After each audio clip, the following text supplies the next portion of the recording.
Računi, svaki mjesec računi.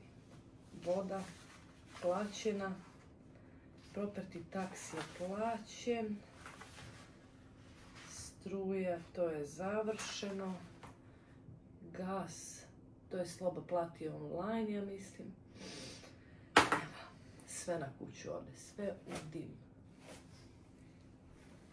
Ako planirate da živite u Kanadi ili ako vas zanima koliko nas izađu mesečni računi za kuću jednu ovakvu, ovo je pravi video za vas. Jer danas pričamo o svim mesečnim troškovima koje imamo za našu kuću, od računa za vodu do kredita za kuću.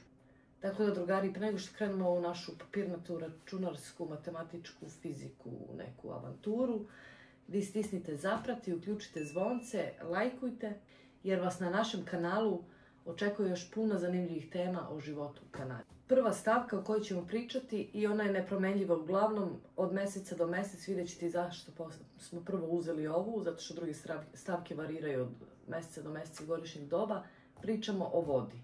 Mi u Kanadi ovdje ležimo na vodi, da tako kažem. Voda je svuda oko nas, jezera su velika, ja sam mislila da su mora. Voda je ovdje generalno čista, može da se pije s česme. Mi je ne pijemo, ali dosta ljudi pije, ali nije besplatno. Iako imamo puno i u izobilju, nije besplatno. Boga mi skupa, tu se ravna u računu sa strujom je maltene ista. Kada vam dođe račun za vodu, to ovako izgleda dok je nama dolazilo papirski. To je znači uključeno voda i kanalizacija. Posebno je voda, posebno kanalizacija, ali jedan račun. Naš račun za vodu i kanalizaciju mjesečno izađe $110. To nam je, znači, ne varira uopšte, od mjeseci ne zavisi, to nam je tako. Možda leti bude par dolara više, ali to je to, uglavnom $110 je na mjesečnom nivou. Sada, na primjer, ovo mi iz 2023. sam našla račun za vodu. Mi smo vode potrošili $80, nepunih $80, a kanalizaciju smo platili, znači odvodnu vodu ili ti waste water, $100. Tako da je uvijek taj waste water skuplji nego u stvari koliko vode vi potrošite. To kad je bilo, da, to je 2023. bilo zato, ali sad nam je, eto, prošle godine, znači prosjek nam je $110 po računu vode. Ja ću vam davati neke savjete kako ja pokušavam da štedim na računima, bar malo. Kad se pere suđe, nema da curi voda non stop. Malo pustiš vode, natrljaš suđe i onda brzinski ispiraš ako moraš nešto na ruke da pereš i ako nemaš mašinu za suđe. Puno više se isplati, iako možda nekom zvuči ludo, da se pere suđe u mašini za suđe. Jer mašina za suđe uzme tipa 10 litara vode, a dok ti ručno opereš 4 tanjira i 4 čaše, ti si potrošio 20 i više litara vode. I struja mu maltene dođe u istu cenu, tako da jeftinije dođe prati suđe u mašini nego na ruke. To je to što se tiče vode. Idemo na sljedeću stavku sad. Sljedeća stavka, račun za struju. To je sad malo varira. Leti više trošimo nego zimi. Iz kog razloga? Zato što nam je klima za hlađenje na struju, a aparat za grejanje ili taj furnace je na gas. Račun za struju leti je veći nego zimi. Zbog klime koja radi da ohladi kuću. E sad, koliko će klima da radi, to sad sve zavisi od kuće. Koliko je stara kuća, zavisi od izolacije kuće, zavisi kolike su temperature na polju. Račun za struju dolazi svaki mjesec, nije kao voda na 2 mjeseca, nego svaki mjesec dolazi račun. I onda u računu imate isto kao kod nas imaju 3 one vrste struje, ima jeftina, srednja i skupa i onda kaže koliko ste potrošili po jeftinoj, koliko po skupoj, koliko po srednjoj. I naplaćuju delivery, dostavljanje. Ja to kažem, to kod da neki čovjek svaki, koliko naplaćuju delivery, to ću vam reći, ali ja kažem, kod da neki čovjek s kantom svaki dan dolazi peški i donosi nam tu struju, toliko ga naplaćuju. Strujomer, tu nam je na kući ispred, ali niko ne dolazi da čita struju i to, nego to digitalno nešto povezano i onda to oni tamo u centrali ili gde već to vide odmah i onda obračunavaju. Znači, niko ne dolazi da čita struju. Koliko smo potrošili, oni to već vide tamo, sve to nešto umreženo, ne znam, nekojim misterioznim nekim putevima. Naš mesečni račun za struju, znači prošle godine u prosjeku bio je $150. To je znači prosjek. Rekla sam, nekad je više, nekad je manje, zavisi da li je leto ili zima. Ali sam ovdje našla, pošto smo mi 2023. imali sve papirne račune, sad nam to stiže malo na e-mail ili online. U 2023. godini samo taj dostavljanje struje je bilo $46. Znači na račun koji je tad bio $145, $45, $46 su uzeli samo za dostavljanje. Znači $100 smo potrošili struje. Savjeti moji kako ja štedim struju. Distribucija vam pošalje ovako nešto, mislim vi vjerovatno znate. Ovo je šta recimo? Ovo je od novembra do aprila kako se cene struje. Ovo su radni dani. Od 7 uveče do 7 ujutru je najjeftinija struja. Od 7 do 11 je najskuplja, pa od 11 do 5 je srednja struja i onda od 5 do 7 opet skupa, ta najskuplja i onda od 7 do 7 najjeftinija. Sve mašine palim znači u 7 uveče. To su radni dani, vikendom je ceo dan jeftina struja i ako je neki državni praznik isto je jeftina struja. To je od novembra do maja. Ovo vam je od maja do 1. novembra. Od 7 ujutru do 7 uveče isto najjeftinija. Od 7 do 11 srednja cena, od 11 do 5 popodne najskuplja, pa onda opet od 5 do 7 srednja i tako u krug. Vikendi opet. Vikendi su uvek, znači, najjeftinija cena i ako je državni praznik, isto je najjeftinija cena struje. Znači, rekli smo struja $150 mesečno. U proseku. To je što se tiče struje. Račun za gas. Nemam papirni račun, nikad nismo imali papirni račun, ali opet, znači, njega sam vezala u struju, jer i on varira isto. Zavisnosti koje godišnje doba, ako je zima, grejemo se na gas. I onda je gas veći, a struja je manja. Leti je struja veća, a gas je manji, jer se ne grejemo.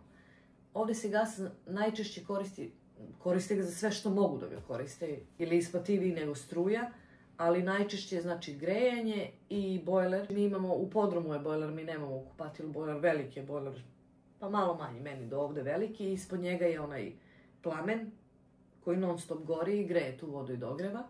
Mi koristimo znači samo za bojler, za toplu vodu i za grejanje.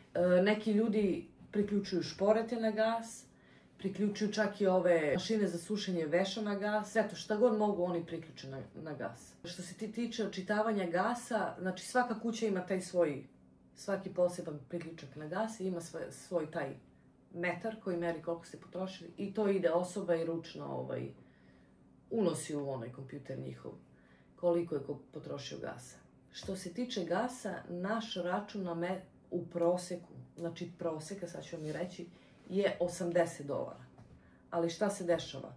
Leti nam je račun za gas $30. Jer ne radi ništa na gas, samo bojler.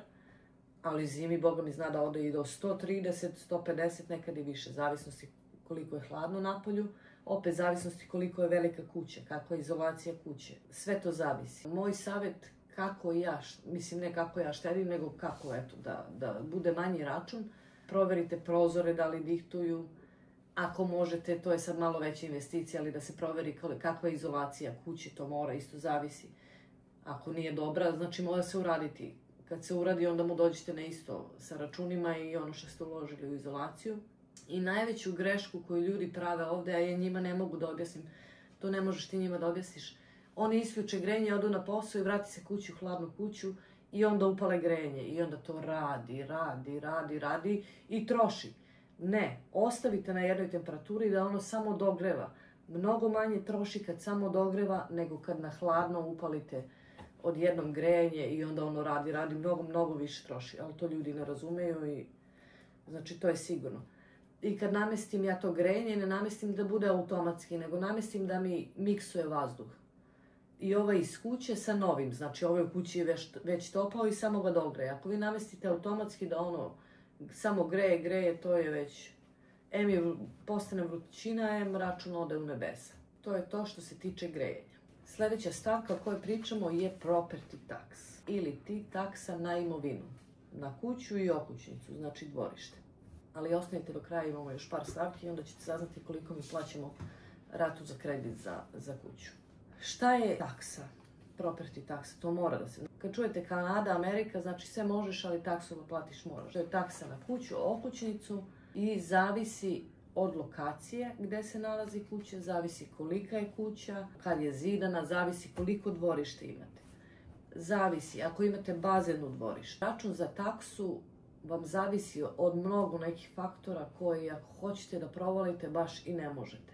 Ja imam drugaricu koja njena kuća jeste malo veća od moje, ali šta se dešava? Ona je u naselju gde oko nje nema fabrika, nema ničega, nečeg što bi privređivalo budžetu tog mesta, da kažemo. I njima su takse, više nego duplo je taksa. Iako je kuća nije duplo veća od moje, takse plaća više nego ja.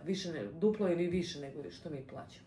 Znači, to zavisi u kom ste mestu, kako je razrađeno to mesto industrijski. Od svakakvih nekih faktora zavisi. Naš property tax račun na mesečnom nivou je $260. Račun dolazi inače na 4 meseca. Nama je prošle godine bio svaki mesec po $777. Ja sam to sabrala i podelila, znači $260 bi bilo mesečno. Savet za uštedu nemam, jer tu ne možete ništa da uštedite, to vam je tako je kako je, ali je jako bitno kada kupujete kuću da vidite koliko oni plaćaju godišnje tu property taksu. To je jako bitno i da li to vam odgovara, da li se uklapa ili ne. Kad kupujete kuću, oni vam daju cenu kuće i uvek daju koliko je property tax. I to može i da vam pokaže kako je komšiluk. Ako je baš niska property tax, onda to nešto nije dobro. Znači da bude negde onako na sredini. To je to što se tiče property tax. Sljedeća stavka je osiguranje kuće. Ovde u Kanadi ništa to ne možeš da kupiš, da imaš ako nemaš osiguranje. Kuća, kola i ne znam, ajde ovo drugo opcionalno, ali ovo baš mora da ima. Ja znam kad smo mi kupili kuću, Sloba je dogovorio s tom osiguravajućom kućom, rekao mi smo te kupili kuću, treba nam osiguranje, oni su rekli dobro.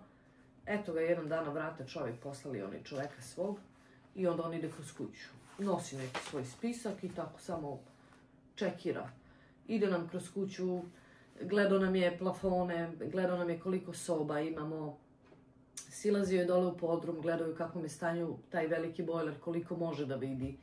Gledao je da ima neka velika cevka što ide u bojler, da li je rđava, da li nije. Gledao nam je taj aparat što se koristi, taj furnace za grejanje. Znači sve ono što možda može da izazove neku nesreću, on je morao to da čekira i da upiše. Pitao je koje godine je izgrađena kuća. Tako, svakakve neke informacije pitao i onda na osnovu toga oni tebi izračunaju koliko ćeš ti da plaćaš osiguranje. Ako imate, na primjer, bazen u dvorištu ili ako imate onaj hot tub, sve što je nešto dodatno, oni vam dodaju te stavke možda kao rizik ili nešto, potencijalni rizik i onda ja mislim da skače osiguranje gore. Malo više bude. Sve te neke stavke ako imate dodate koje mogu, znači bazen, hot tub ili ne znam šta već, onda osiguranje ide veća cena.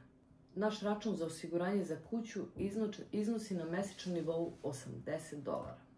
Neki moj savjet koji mogu da vam dam radi uštede ili šta već, to je dobra stvar u Kanadi što možete vi, imaju više tih ima dosta, ne više nego dosta tih osiguravajućih kuća i onda možete da zovete i da pitate. Oni vas pitaju podatke, vi date i onda oni izračunaju i kažu toliko, vi kažete hvala hoću, hvala neću ili nebitno.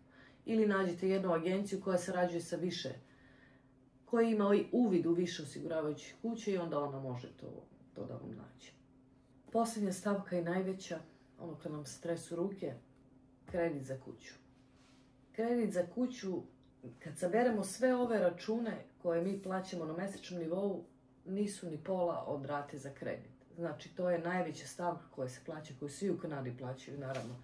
Kada podigneš kredit za kuću, naša rata za kredit, znači na mesečnom nivou, iznosi $1.700.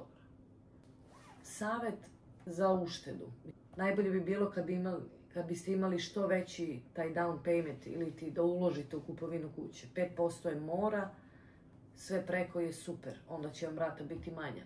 I jako je bitno da idete od banke do banke, od banke do banke ili agencije ili ko već to sve radi, da vidite koje su kamatne stope i da jurite najnižu kamatnu stopu. Mi trenutno plaćamo kamatnu stopu 1,85, ali sa ovom situacijom i inflacijom vidjet ćemo šta nas čeka pred kraj ove godine, koliko će biti. To su naši mesečni troškovi koje izdvajamo za vodu, struju, gas, property tax, osiguranje i kredit. To je ukupno $2.380 na mesečnom nivou. To je znači što morate da platite, morate. To mora da se plati, mora. Struju ako ne platiš, to će da ti isključi. Vodu ako ne platiš, oni ti prebace na property taksu račun, a property taksu ako ne platiš, zadruže ti direktno onaj tvoj kao lični broj u državi i čim imaš neku uplatu ili ti zaduže račun, ćao, znači to se skida. Osiguranje moraš imati, ako nemaš osiguranje, ne daj Bože nešto se desi, ćao, gotovo, nemaš kuću. Gas, pa dobro, to i možda i ne moraš da platiš ako nećeš da se grešno, moraš, naravno. I kredit ako ne platiš, dođu i uzmu ti kuću, ćao. Znači to je podmoranje, $2380 na mesečnom nivou. Kanada jeste lepa zemlja i puno je mogućnosti i svega i svačega i prirode i sve što god poželite možete naći u Kanadi, ali nije baš ni jeftina za život. Drugari, to vam je to što se tiče naših računa. Pitali ste, evo rekla sam vam. Ako vas zanima nešto drugo, znači ovo su osnovni računi za kuću koji moraju da se isplate za mjesec dana. Ako vas šta zanima drugo, oko plaćanja ili šta god drugo, pišite u komentarima. Zapratite nas, uključite zvonce da dobijete obaveštenje kad izbacimo novi video. I to je to. Pitajte, a mi odgovaramo. I vidimo se u nekim novim avanturama.